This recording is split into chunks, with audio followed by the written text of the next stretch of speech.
The movie starts in a bleak future where some countries released a chemical called CW7 to fight global warming. Unfortunately, it backfires, plunging the world into a new ice age. The only people left alive are on a train called the Snowpiercer, which runs on a special engine created by a rich man named Wilford. In 2031, 17 years after the disaster, the guards distributed food to the poor passengers. The food consists of bland protein blocks. Passengers must sit down to get their share, but Curtis refuses until a guard threatens to shoot him. Curtis tells his friend Edgar that he's been counting the train's doors because he plans to sneak to the front. The guards also ask if anyone can play the violin. An elderly couple volunteers, saying they used to play in the Boston Symphony Orchestra. The guards only need one musician and try to separate them. When Gerald refuses to leave his wife, the guards beat her and drag Gerald away.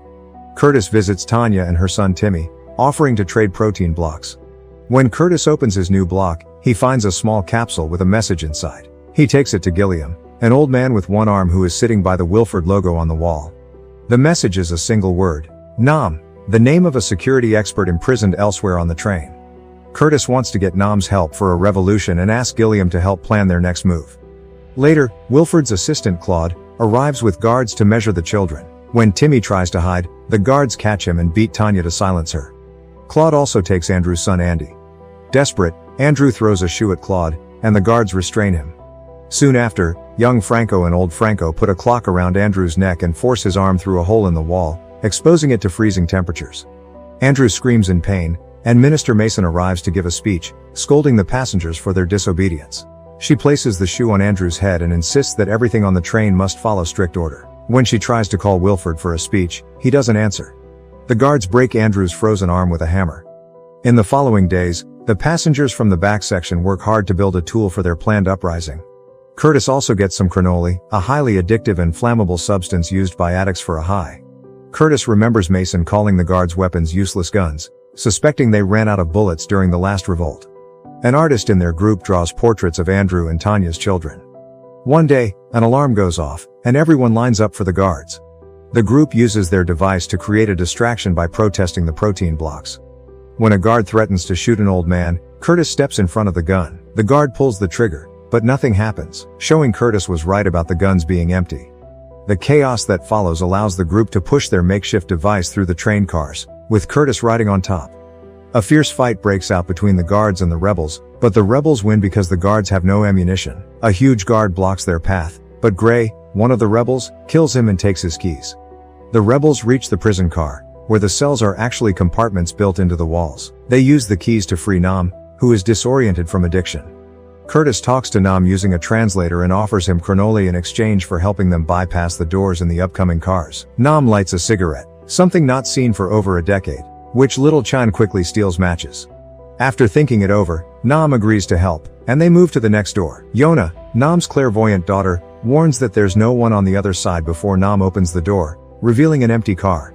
When they look out the windows, they see sunlight for the first time in nearly 20 years. Outside, the world is covered in snow. As Nam works on the next door, Yona cryptically says he's running, just before the door opens to reveal Paul, a former group member now acting erratically. The car contains the machinery that makes the protein blocks, and Paul has gone mad from isolation. Curtis finds another capsule on the floor and questions Paul, who only knows it's put in the food. Gilliam opens the capsule, which says water. Paul tells them that the water supply is a few cars ahead. If they control the water, they can control everything. As Nam works on next door, Curtis talks with Yona, learning she was born on the train.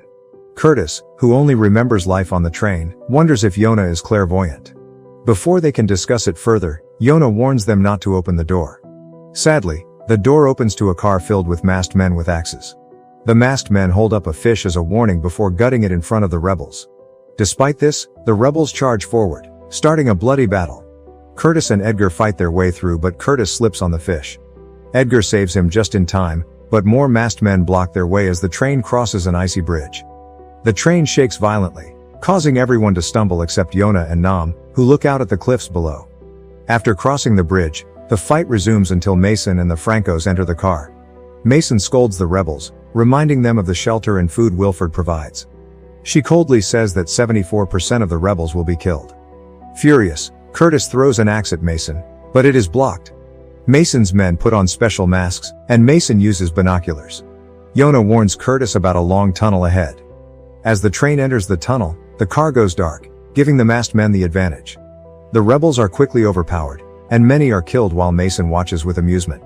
Curtis remembers something and tells Chan to start a fire. Chan uses stolen matches to light a torch, and he and Andrew lead the rebels with torches into the dark car. With the light, the rebels regain the upper hand. Gray captures an officer and threatens to kill him if the enemy doesn't surrender. Mason is indifferent, so Gray kills the officer and continues fighting, stabbing Mason in the leg with a knife. Curtis sees a chance and charges at Mason, but young Franco captures Edgar. Curtis hesitates between saving Edgar or capturing Mason. Ultimately, he chooses to capture Mason, letting Franco kill Edgar. Yona emerges from hiding and impales Franco with a metal rod.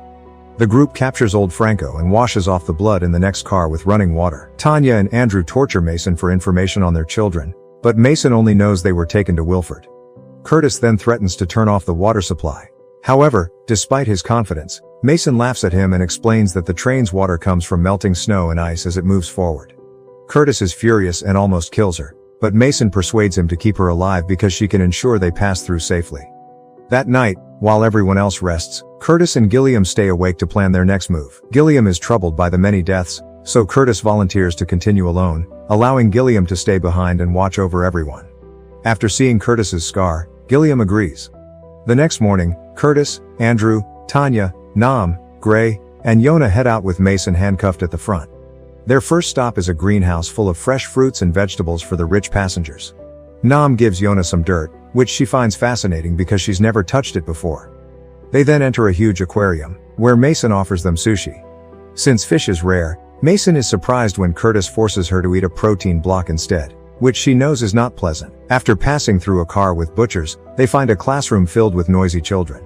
Tanya and Andrew search for their kids among the drawings, but a boy can only say they were taken further inside. The teacher shows a video full of propaganda praising Wilford as a savior, which the kids enthusiastically cheer for.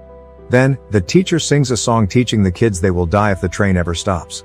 They also pass a place outside where, 15 years ago, 7 escapees were frozen into statues. A man then arrives with warm eggs for New Year's. Both the kids and the rebels grab eggs, while Gerald plays violin for them. Curtis finds a capsule in one of the eggs that says blood. When the man and the teacher reveal guns hidden in the eggs and start shooting, the rebels take cover. Sadly, the teacher kills Andrew before Gray kills her with a knife. The live video shows the cartman has killed other rebels, and old Franco is about to shoot Gilliam. Curtis, devastated, kills Mason in revenge. The group continues through the train, encountering luxurious cars with services like doctors, tailors, and a beauty salon. In the dining car, Franco begins shooting at Curtis. They exchange fire until they run out of bullets. Nam sees a snowflake coming through the bullet holes and thinks it's a clue. They move on and find themselves in a spa and then a sauna, where Franco and his guards catch up. Franco kills a high-class passenger and a guard, while Gray fights and stabs Franco. Curtis tries to shoot Franco but ends up wounding his arm. Curtis and Franco fight hand-to-hand until Franco knocks Curtis out, then Franco tries to stab him, but Gray intervenes, only to be killed by Franco. Franco finds Nam hiding and they fight, but Yona stops Nam from killing Franco. Curtis regains consciousness and stabs Franco in the side. Curtis rushes to Tanya, who asks to see Timmy's drawing one last time before dying. The group moves on and finds a car with a wild party and a car filled with drug addicts. Nam and Yona steal furs and alcohol. They then reach a computer car and after crossing a bridge, arrive at Wilford's vault door. Yona, who has drunk too much, passes out. Curtis demands that Nam open the door, and Nam agrees if he gets more cranol. Curtis gets frustrated and starts beating the door until Nam calms him down and gives him the last cigarette. Curtis shares a painful story about eating babies during the early days on the train, while Nam reveals he's made a bomb from cranole to blow up the door. He's noticed signs that the ice is melting and believes they can escape. The door opens and Claude comes out to shoot Nam and take his bomb. She tells Curtis that Wilford wants to meet him. Curtis enters and finally meets Wilford, who reveals that Curtis is the first person to walk the entire length of the train. Wilford explains his plan to maintain ecological balance by creating fake revolutions and reducing the population.